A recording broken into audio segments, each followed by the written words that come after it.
नमस्कार, मैं प्रिंस मिश्रा एक बार फिर आपके बीच। आज मेरा विषय है स्ट्रेटेजी इवैल्यूएशन। स्ट्रेटेजिक मैनेजमेंट का एक पोर्शन है जो आज हम पढ़ेंगे। स्ट्रेटेजिक इवैल्यूएशन, आपने ट्रेजेडी के बारे में सुना होगा। ट्रेजेडी पूछ कर नहीं आता, लेकिन लॉस बहुत करता है और उसी ट्रेजेडी से बचने के लिए स्ट्रेटेजी की जरूरत होती है। और जो हमने स्ट्रेटेजी बनाई है वो कितना इफेक्टिव रहा, उसका कितना लाभ एक कंपनी या बिजनेस को मिला, उस चीज को वेरीफाई करती है आपकी ये strategy evaluation and control system. तो स्ट्रेटेजी इवैल्यूएशन को समझने से पहले हम सामान्य शब्दों में यह बताना चाहेंगे कि स्ट्रेटेजिक इवैल्यूएशन अगर हम नहीं करते हैं कि ये उसी प्रकार का हो जाता है कि खिलाड़ी क्रिकेट खेलने तो चले गए लेकिन स्टंप्स लगाना भूल गए। Means there is no goal, there is no target for which we have planned strategic management for. So the activities that we have done by following the strategic management, the same can be checked and verified on the basis of strategic evaluation. Why strategic evaluation is needed? It is needed to find out what is going on, what evaluation is all about. जो हमने strategic management किया था, क्या हमने उसको properly strategy की थी, as per business need requirements थे कि नहीं, और जो हमने उसके बेसिस पे इंफॉर्मेशन कलेक्ट किए हैं वो हमारे स्ट्रेटेजिक प्लान को प्रोग्रेसिव वे में या प्रोग्रेस करने में हेल्प की है कि नहीं, यही चीज हम स्ट्रेटेजिक इवोल्यूशन के माध्यम से चेक करते हैं। Strategic evolution is defined as the process of determining the effectiveness of a giving strategy in achieving the organisational objectives and taking corrective actions wherever required. जैसा कि हमने पहले के क्लासेस में पढ़ा हुआ है, स्ट्रेटेजी मतलब होता है रणनीति, या बहुत लोग इसे प्लानिंग के रूप में समझते हैं, जबकि प्लानिंग एक छोटे ऑब्जेक्टिव को अचीव करने के लिए होता है और स्ट्रेटेजी जो होता है वो वाइडर एरिया को कवर करता है। जो हमने प्लान किया, जो हमने अचीव किया, वो हमारे द्वारा बनाए गए स्ट्रेटेजी मैनेजमेंट के अकॉर्डिंगली हुआ कि नहीं हुआ, और अगर नहीं हुआ तो क्यों नहीं हुआ और उसके क्या करेक्टिव मेजर्स लेके हम उसको रेक्टिफाई कर सकते हैं, यही देखने का काम स्ट्रेटेजिक इवोल्यूशन और कंट्रोल का होता है।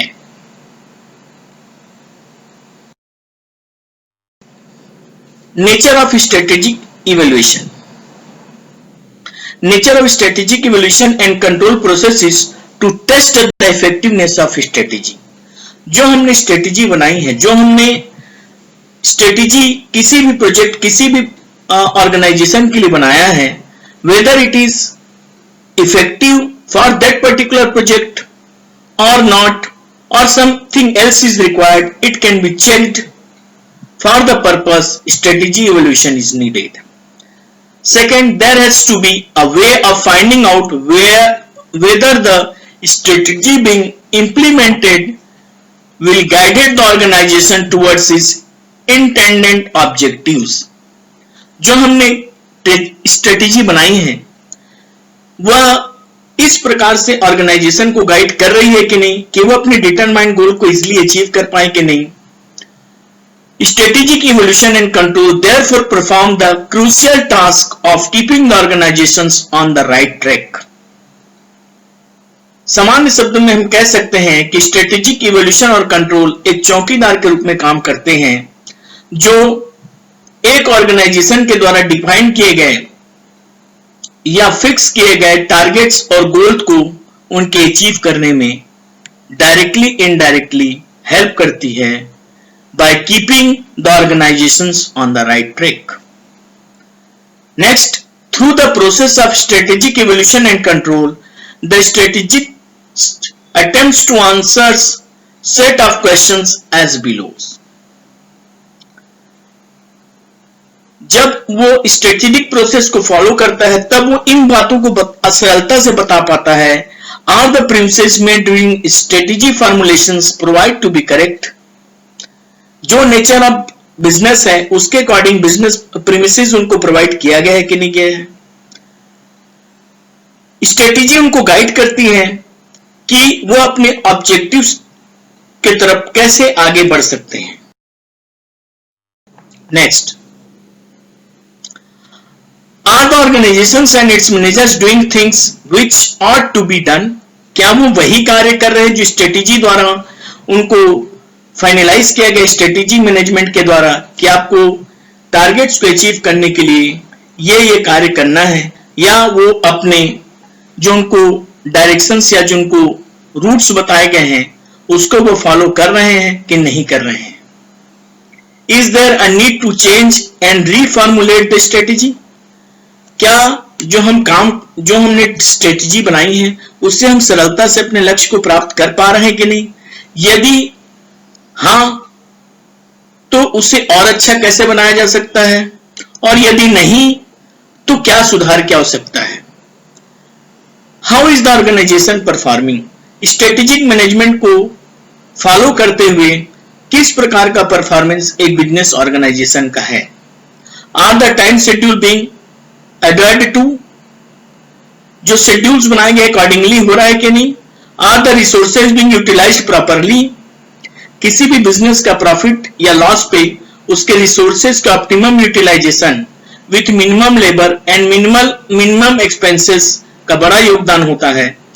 तो स्ट्रेटेजिक इवोल्यूशन और कंट्रोल के माध्यम से यह भी हम चेक कर सकते हैं कि whether the business organizations are utilizing the resources in a proper way और not. Has there been an increase in profitability?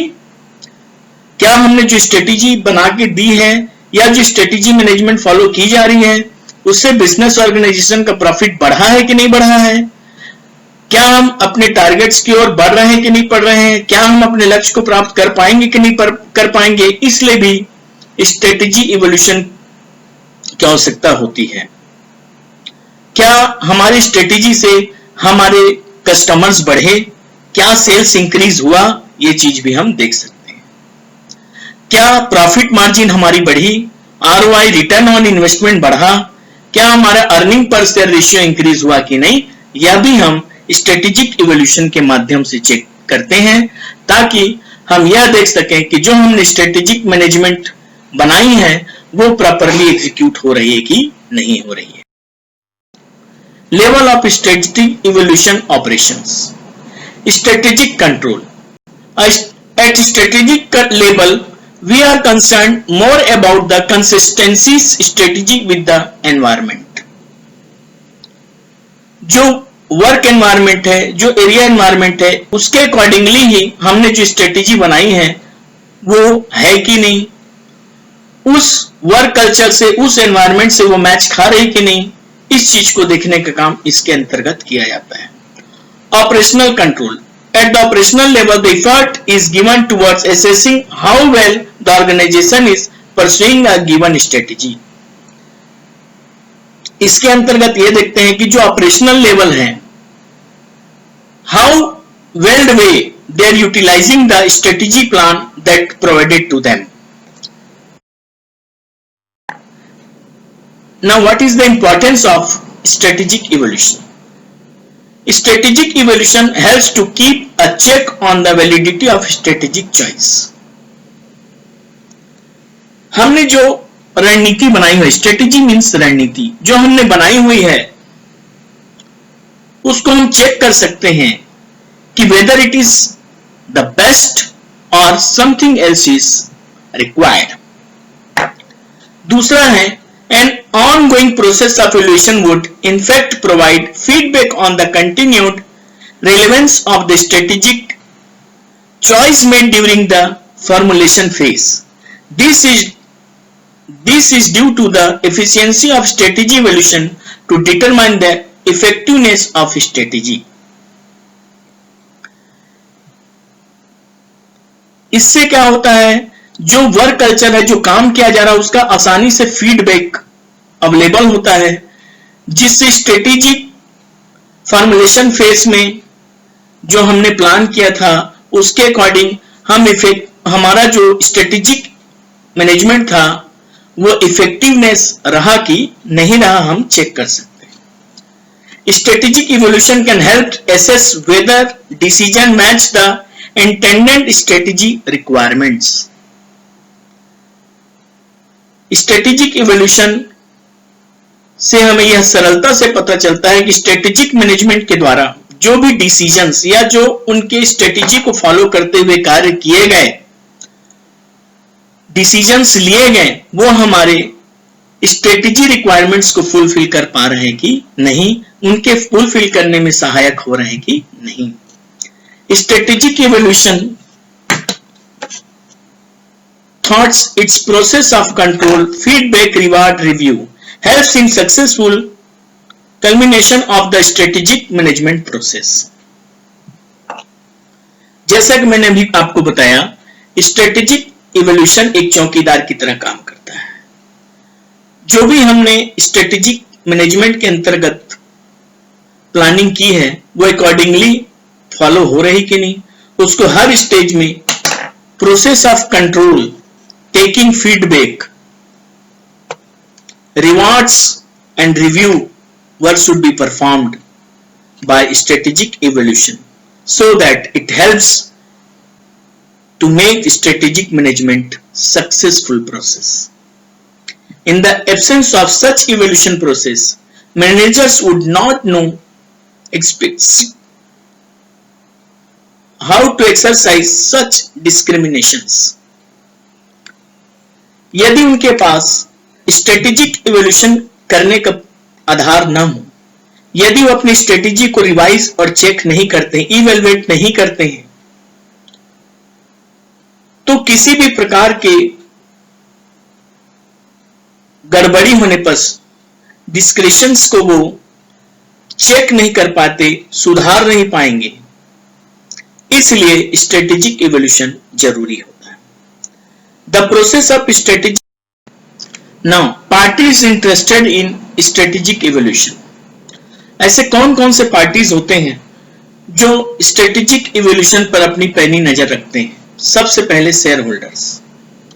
Share holders वो होते हैं जिन्होंने कंपनी में अपने पैसा लगाया हुआ है, जो कंपनी के ओनर ऑफ द बिजनेस हैं, ओनर ऑफ द कंपनी है, to the extent of amount invested by them in shares. ये इसलिए इस पर कीन ऑब्जर्वेशन रखते हैं कि जो स्ट्रेटेजिक मैनेजमेंट या स्ट्रेटेजिक प्लानिंग की गई है वह प्रॉपरली एग्जीक्यूट हो रही है कि नहीं, क्योंकि अगर वो प्रॉपरली एग्जीक्यूट होगी तो बिजनेस सक्सेसफुली रन होगी, और बिजनेस सक्सेसफुली रन होगी तो वो प्रॉफिट अर्न करेगी, और जो वो प्रॉफिट अर्न करेगी तो इन्हें डिविडेंड रेगुलर मिलेगा। Board of directors, they are the builder of the companies, they are the objective achievers of the companies। Strategic evolution जब होता है तो ये भी उस पर कीन ऑब्जर्वेशन रखते हैं कि जो स्ट्रेटेजिक मैनेजमेंट, स्ट्रेटेजिक प्लानिंग उनके द्वारा बनाई गई है वो प्रॉपरली एग्जीक्यूट हो रही है कि नहीं हो रही है। चीफ एग्जीक्यूटिव्स जो वर्क को परफॉर्म करते हैं वो ये देखते हैं कि उनके द्वारा किए गए जो वर्क है उसमें मिनिमम कॉस्ट आ रहा है कि नहीं, और वो स्ट्रेटेजिक प्लानिंग के अकॉर्डिंगली ही अपने टास्क की ओर बढ़ रहे हैं कि नहीं। फाइनेंशियल कंट्रोलर्स वो होते हैं जो एक बिजनेस को फाइनेंस प्रोवाइड किए रहते हैं, उनका वो इसलिए इस पर कीन ऑब्जर्वेशन रखते हैं स्ट्रेटेजिक प्लानिंग में कि यदि एक प्रोजेक्ट अच्छे से रन होगी तो इनके जो ड्यूज हैं उसको एक कंपनी आराम से उनको पेमेंट कर सकती है, अदरवाइज वो इनके ड्यूज को पेमेंट करने में असफल रह सकती है। इसी प्रकार इंटरनल एक्सटर्नल ऑडिटर्स होते हैं कि स्ट्रेटेजिक प्लानिंग के अकॉर्डिंग बिजनेस परफॉर्म हो रहा है कि नहीं, कोई भी रिसोर्सेज का मिसयूज तो नहीं हो रहा है, इसलिए वो इस पर नजर रखते हैं। कंपनी सेक्रेटरीज, जिसको company body board of directors को time to time progress report एक कंपनी की बतानी होती है, इसलिए वो स्ट्रेटेजिक इवोल्यूशन में अपना कीन ऑब्जर्वेशन रखते हैं। Corporate planning staff and departments, ये प्रोजेक्ट्स को डील करते हैं। नए नए प्रोजेक्ट्स को करने के लिए पुराने प्रोजेक्ट्स में इनके द्वारा किए गए परफॉर्मेंस के वैल्यूएशन और स्ट्रेटेजिक प्लानिंग में होने वाले उतार चढ़ाव पर इनकी कीन नजर होती है। Middle level managers, middle level managers they are the order followers of the chief executives. ये एक सीढ़ी का काम करते हैं एग्जीक्यूटिव्स और बोर्ड ऑफ डायरेक्टर्स के लिए, जो बिजनेस के गतिविधियों के बारे में, उसमें होने वाले समस्याओं के बारे में समय समय पर इनको अवगत कराने का काम करते हैं। तो क्या ये अपनी ड्यूटी को सिस्टमेटिक कर रहे हैं कि नहीं? बिजनेस में होने वाले किसी भी प्रॉब्लम, किसी भी लेवल में होने वाले प्रॉब्लम को वो संबंधित को बता रहे हैं कि नहीं, इसकी जानकारी समय समय पर स्ट्रेटेजिक इवोल्यूशन के द्वारा यह लेते हैं।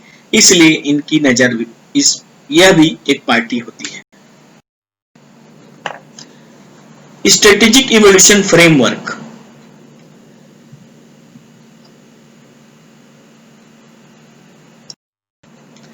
Activity 1, review underlying basis of strategy. Check करते डू सिग्निफिकेंट डिफरेंस ऑकर, यदि यस तो उसको सुधारने के लिए क्या मेजर्स लिया गया, नहीं तो अगले लेवल में पूछा जाता है is there any differences occur in strategic planning that they had planned, यदि हां तो active there take corrective actions, अगर नहीं है तो continue present course of action. इसका मतलब इसमें यह देखने का काम किया जाता है, प्रत्येक स्तर पर यह चेक किया जाता है कि जो स्ट्रेटेजिक प्लानिंग या स्ट्रेटेजिक मैनेजमेंट की गई है वह इस माध्यम से स्ट्रेटेजिक इवोल्यूशन फ्रेमवर्क के माध्यम से चेक की जाती है हर स्तर पे, और यदि कहीं कोई त्रुटि है तो उसको तत्काल टेक करेक्टिव एक्शंस करके उसी स्तर पर उसको सुलझा दिया जाता है। यह सबसे बड़ा फायदा होता है स्ट्रेटेजी इवोल्यूशन का। Techniques of strategic evolutions, gap analysis. The gap analysis is one strategic evaluation technique used to measure the gap between organization's current position and its desired positions. Gap analysis सामान्यतः यह बताने का कार्य करता है कि हम अभी किस पोजीशन पे हैं और हमें किस पोजीशन पर होना चाहिए। The gap analysis is used to evaluate a variety of aspects of business from profit and production to marketing, research and development and management information system. इन सभी चीजों को means various aspects of business means profit last present scenario में, और जो हमने goal fix किया है whether we are in a position to achieve it और नॉट, प्रोडक्शंस जो हमने टारगेट्स रखे हैं वो हम अचीव कर पाएंगे कि नहीं, जो हमने प्रोड्यूस किया है वो प्रॉपरली मार्केटिंग उसकी होगी कि नहीं, कस्टमर तक रेगुलर पहुंच पाएंगे कि नहीं, इसके लिए करंट पोजीशन कहां है और डिजायर्ड पोजीशन क्या होना चाहिए, ये सब चीजों को चेक करने में गैप एनालिसिस का प्रयोग किया जाता है। Typically a variety of financial data is analyzed and compared to other business with the same industry to evaluate the gap between the organizations and its strongest competitor. Financial data के माध्यम से जैसे comparative statements बना के, comparative income statements बना के उस चीज को स्ट्रेटेजिक इवोल्यूशन के माध्यम से चेक किया जाता है कि जो ऑर्गेनाइजेशन है और जो उसके टॉप कॉम्पिटिटर्स हैं उनके बीच वो अपने बिजनेस एक्टिविटीज को चेक करती है कि हम उनसे अच्छा कर रहे हैं कि हम कैसे करें कि उनसे अच्छा कर सकते हैं। SWOT analysis. SWOT analysis is another common strategic evaluation technique used as a part of strategic management process. The SWOT analysis evaluates the organization's strength. S for strength, W for weakness, O for opportunities and T for threats. Strength and weaknesses are internal factors, while opportunities and threats are external factors. Strength about raw materials, about our staff, our working team are the internal factors. Opportunities about the markets and threats about our competitors. This is identification is essential in determining how best to focus resources to take advantages of strength and opportunities and combat weaknesses and threats. जो हमारे पास उपलब्ध संसाधन हैं उनका कैसे best use लेकर हम अपने स्ट्रेंथन और अपॉर्चुनिटीज को बढ़ा सकें ताकि हम सरलता से अपने कमियों और डर से बाहर आ सकें। Paste analysis.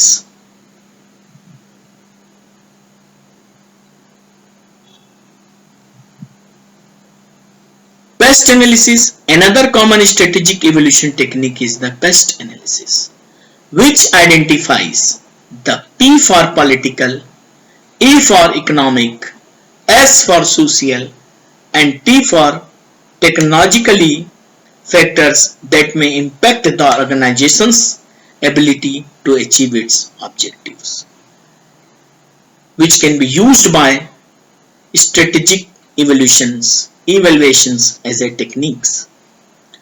Political factors might include such aspects as implementing legislations regarding wages, benefits, and financial regulations. Economic factors, while social factors may include demographics and changing attitudes. Technological pressures are also inevitable as technology becomes more advanced each day. These are all external factors which are outside of the organization's control but which must be considered throughout the decision of making process. Political, कितनी liberty उस business organisation या उस business को एक government के द्वारा provide की जा रही है, वह भी स्ट्रेटेजिक मैनेजमेंट को प्रभावित करती है। इकोनॉमिकल, कितना एक्सपेंसिव है या कितना मिनिमम कॉस्ट में प्रोडक्शन हो रहा है, यह भी एक स्ट्रेटेजिक मैनेजमेंट में इवोल्यूशन का कारण होता है। Social, how much useful that business is for the social society. And technological, the techniques which we are using is either related to present scenario or it needs some betterment, is also being checked by strategic evaluation. Next is benchmarking. Benchmarking is a strategic evaluation technique that's often used to evaluate how close the organization has come to its final objectives, as well as how far it has left to go. Benchmarking इस technique के माध्यम से वो ये check करते हैं कि हम अपने टारगेट्स के, हमने जो टारगेट्स प्लान किए हैं, हमने जो गोल्स फाइनलाइज किए हैं, how far we are from them or whether we have achieved it. Organizations may benchmark themselves against other organizations within the same industries or they may benchmark themselves against their own prior situations. वो अपने आप को अपने business, अपने ही जैसे productions करने वाले business से बैंक चेक करते हैं या फिर अपने ही बिजनेस को पिछले परफॉर्मेंस और पिछले सिचुएशंस के बेस पे चेक करने का काम करते हैं। A variety of performance measures as well as policies and procedures may be evaluated regularly to identify where adjustments are necessary to maintain the sustainable competitive advantage. Strategic evolution ये बताता है, यहां पर जो इस टेक्निक के माध्यम से ये देखा जाता है कि जो रेगुलरली हम एडजस्टमेंट्स अगर रिक्वायर्ड है किसी भी स्टेज पर, तो उसको हम प्रॉपरली कर रहे हैं कि नहीं, ताकि हम कंपिटेटिव मार्केट में अपने आप को सस्टेन करके रख सकें।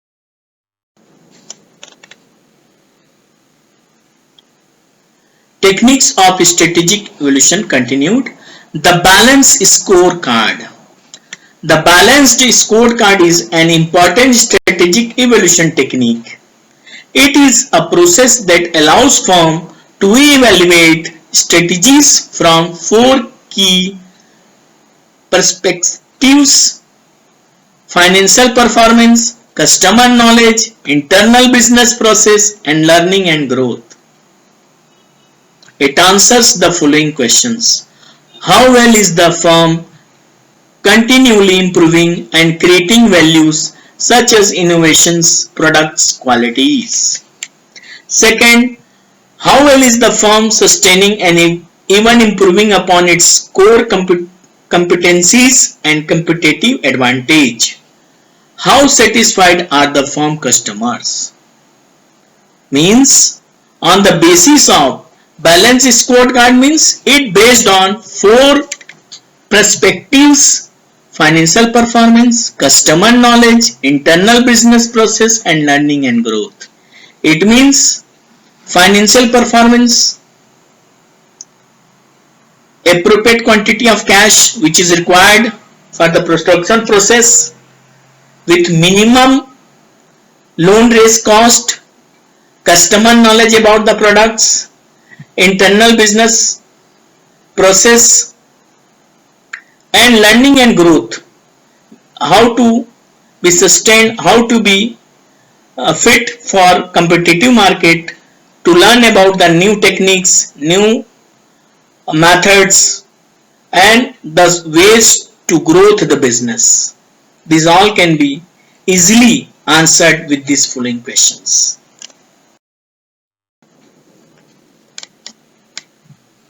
Next is PERT and CPM, PERT. Program Evaluation Review Technique and Critical Path Method. P Program, E Evaluation, R Review, and T Technique. And critical, C P Path and Method are developed in order to plan and control activities. PERT helps the management to know when will the project be completed. Program Evaluation Review Technique, review बार बार check करना, इस बात के लिए इसको help करता है कि ये पर्टिकुलर प्रोजेक्ट कब complete, when will be the project will be completed, when will each individual part of project start and finish, यह बताने का काम करता है PERT, जिसको स्ट्रेटेजिक इवोल्यूशन के माध्यम से चेक किया जाता है कि टाइमली प्रोजेक्ट स्टार्ट हुआ कि नहीं और टाइमली फिनिश हुआ कि नहीं. Of the many parts in a project, which ones should be completed on time to avoid delay the project? Can resources be shifted from non-critical parts to critical parts without affecting the overall project completion time? CPM was developed for the purpose of scheduling. It is concerned with the reconciliations, enumerates the relations between applying more resources to shorten the duration of giving project and increase cost of the resources. Sometimes we are seeing that we are increasing the cost by putting extra labor, extra raw material, which will shorten the durations but increases the cost of resources. Need for effective evaluation.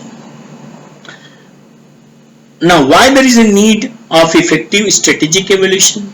Control should involve only minimum amount of information, as too much information creates confusion. Control should monitor only managerial activities and results. Control should be timely so that corrective actions can be taken quickly.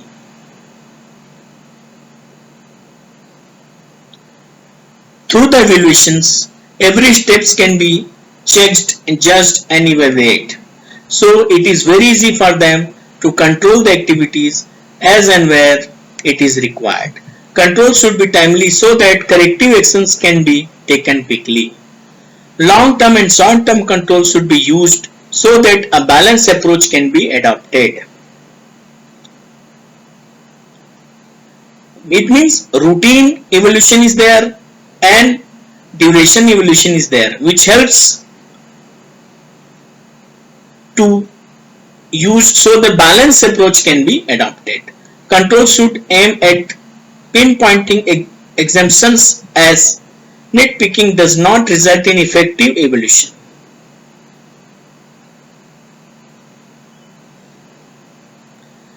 The 80-20 principle, where 20% of activeness results in 80% of achievement, needs to be emphasized. Means maximum output with minimum effort.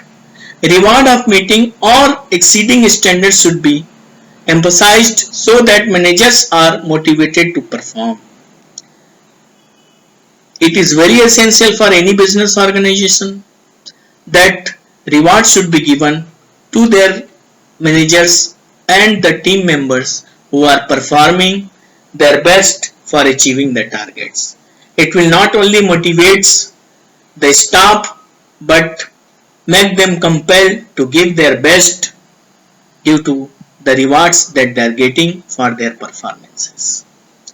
Unnecessary emphasis on penalty tend pressurize the manager to rely on efficiency rather than effectiveness. If the business organization pressurize managers or the staff, then they will not work on effectiveness, efficienciness, they will just work on effectiveness. Means they work on quantity, not on quality. These are the effectiveness of evaluation. Criteria for evaluation of strategies. For consistencies, strategy must not present mutually inconsistent goals and policies.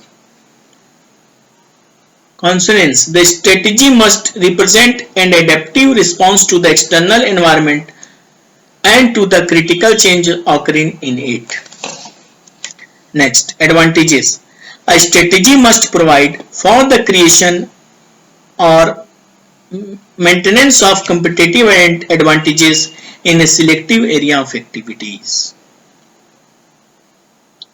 Next, feasibilities. A strategy must neither overtakes available resources nor create unsolvable sub-problems.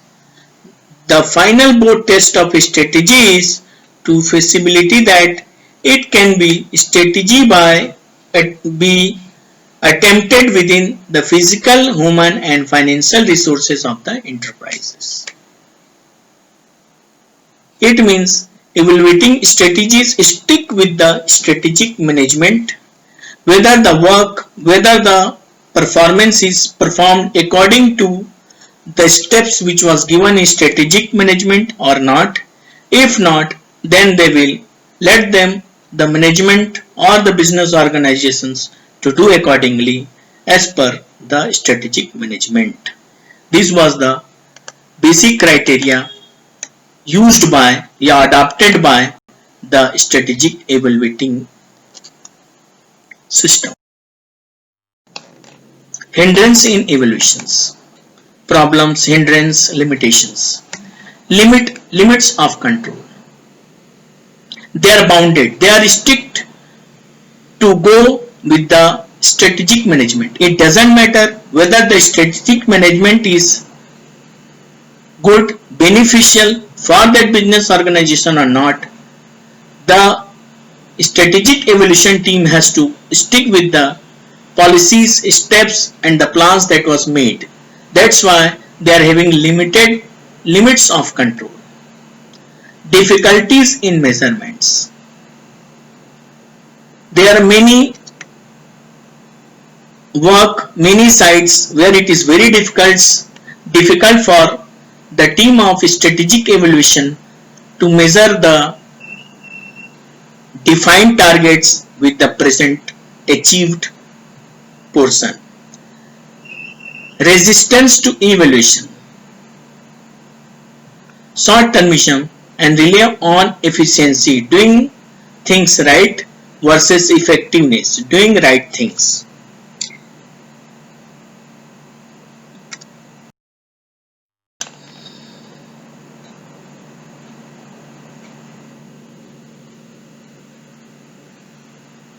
Problems in evaluations. Strategic evaluation is becoming increasingly difficult due to the following reasons. A dramatic increase in the environmental complexity. The increasing difficulty of predicting future with accuracy. It is very difficult for anybody to predict the future and with the accuracy. Means no one is able to judge or give final words about the future by keeping the present scenario. The increasing number of variables, the rapid rate of obsolescence of even the best plans, the increase in the number of both domestic and world events affecting the organizations.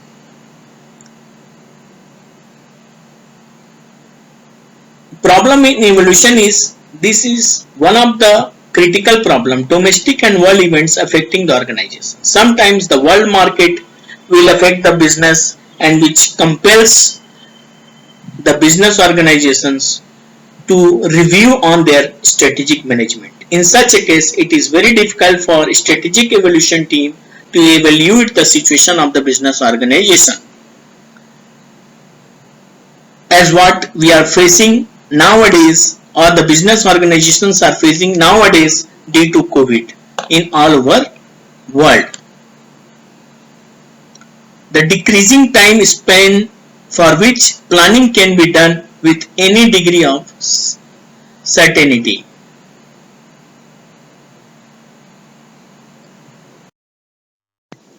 Thanks.